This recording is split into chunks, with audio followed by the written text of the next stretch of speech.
In this video, we're going to walk through the steps and requirements needed at the three main credit bureaus in the US to freeze a child's credit report. So let's first start off with what is a credit freeze.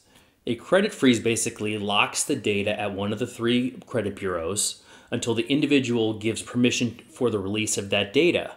So it makes it impossible for anyone to open a line of credit with your SSN. That's the power of the freeze. Why you need to be worried about this and protect kids against it is there's a number of factors involved. First, credit bureaus don't knowingly create credit files for children, but they have no way of verifying that a social security number actually belongs to a person using it when they open a line of credit. In the case of children, thieves often create what's known as a synthetic ID by blending the child's social security number with the names, addresses, birth dates of other real individuals who are older. Because parents have no reason to think check whether their credit record exists for their child, this crime can go on undetected for years, leading to a lot of pain down the road when the child is 16, 17, 18 and opens up that first line of credit and realizes they've been the victim of identity theft. Then they need to potentially take months or years to really repair their credit to where it should be.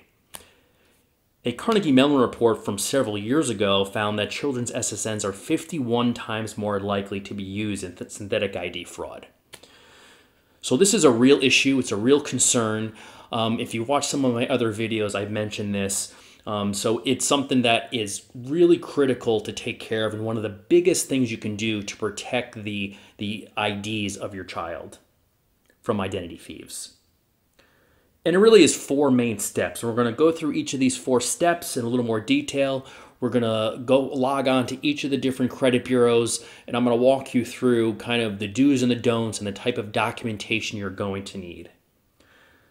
So the first step is you're going to need to gather the documents, which we'll go over those in detail in a bit, but it'll be things like birth certificates, driver's license, etc. You're going to need to print out a child freeze request form. Unfortunately, none of the three bureaus offer the ability to do this online. So you can go onto the online websites of each of them, you can gather FAQs, see information, but at the end of the day, you're going to have to download this request form and mail it in. And along with mailing in the request, you're going to have to provide several pieces of documentation. And then the fourth step is you're going to basically wait for confirmation and then store the PIN or verification number that you're going to get back from the bureau. That PIN is extremely important because down the line, when your child wants to unfreeze their credit file, you're going to need that PIN.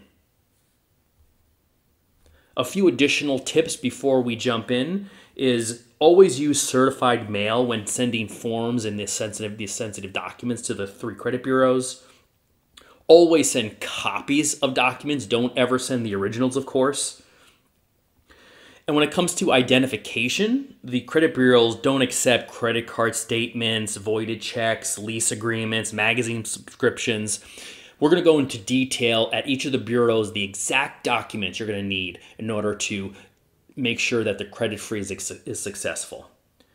And then the final additional tip is when you do save this PIN, as I mentioned, it's very critical. You probably won't need it for years to come. Make sure you save it maybe in multiple places. In a fireplace safe or fireproof safe would probably be one of the best places I would put it.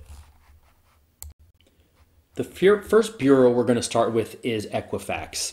And in the description of this video, I'm going to provide all of these links for you across all the bureaus, along with the actual mail-in addresses and potential phone numbers of the call centers if need be.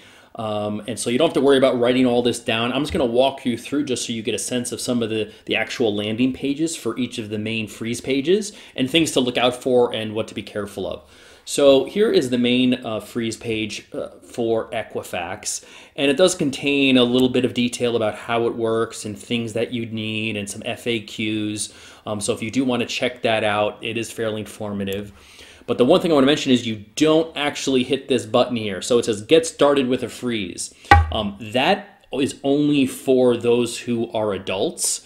This is not for minors because this takes you to a page where you basically set up a My Equifax account, and so this does not apply to you for Equifax.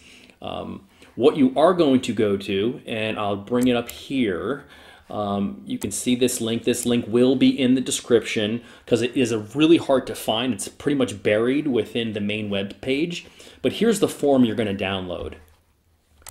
And what you're going to need, you got to think of this in whether it be any of these bureaus in terms of three types of data that you're going to need. One is proof of your identity.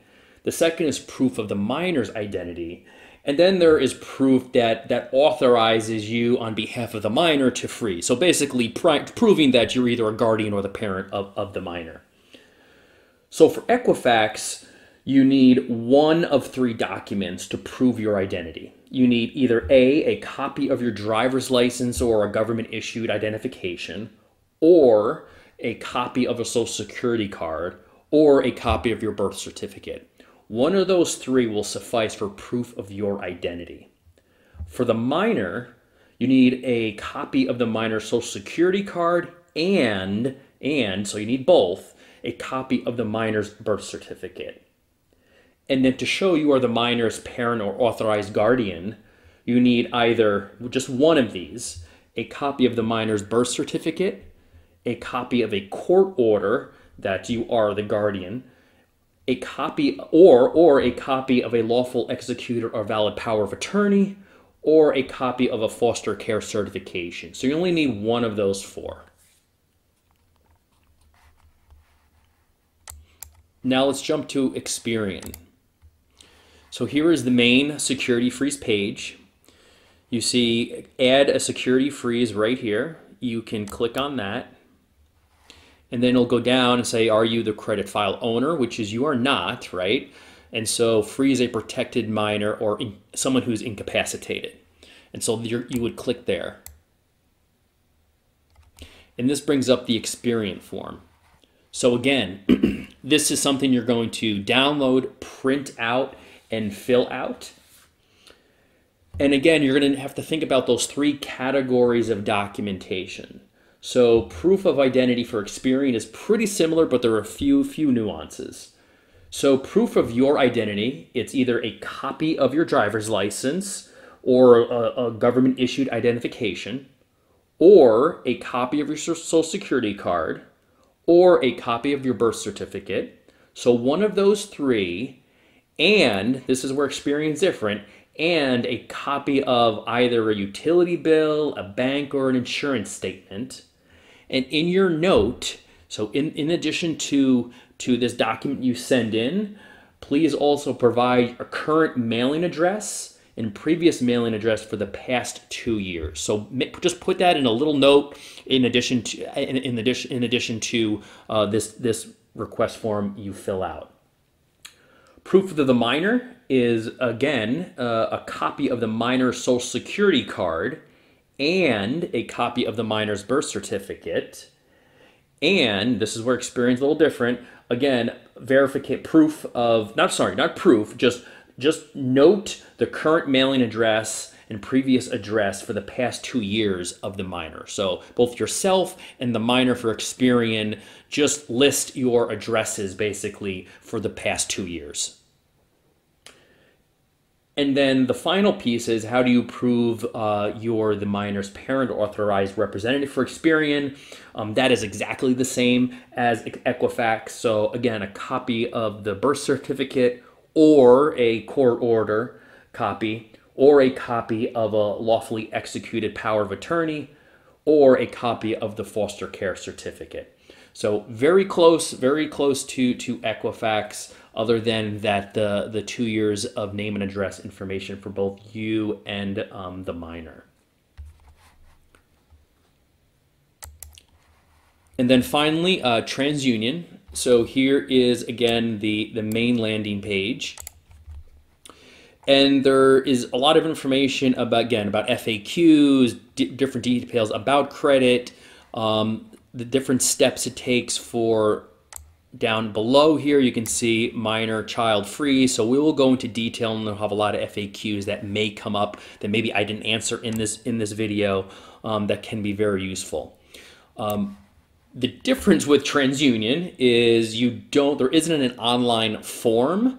All you do is send them a note, basically like this. So, dear TransUnion, I would like to place a protected consumer freeze on behalf of, obviously, the minor's name, and then I've attached all the information. And then you just sign your name. So it's all that's required in terms of the quote-unquote request form. Now, documentation is pretty much identical to Equifax. So proof of your identity, a copy of your driver's license, or a government-issued identification, or a copy of a social security card, or a copy of a birth certificate. For the minor's identity, need a copy of, again, this is the same, a copy of a social security card and a copy of the birth certificate. And then to show that you are connected to that child and have legal authorization, a copy of the minor's birth certificate, or a copy of a court order, or a copy of a lawful executed power of attorney, or a copy of a foster care certificate. So any of those work. As you can see from there are similar trends. So with the easiest way would be if you have a birth certificate of the child or guardian of that minor, that's the easiest way to get proof of identity of the child and also connect you to the child if you have that birth certificate.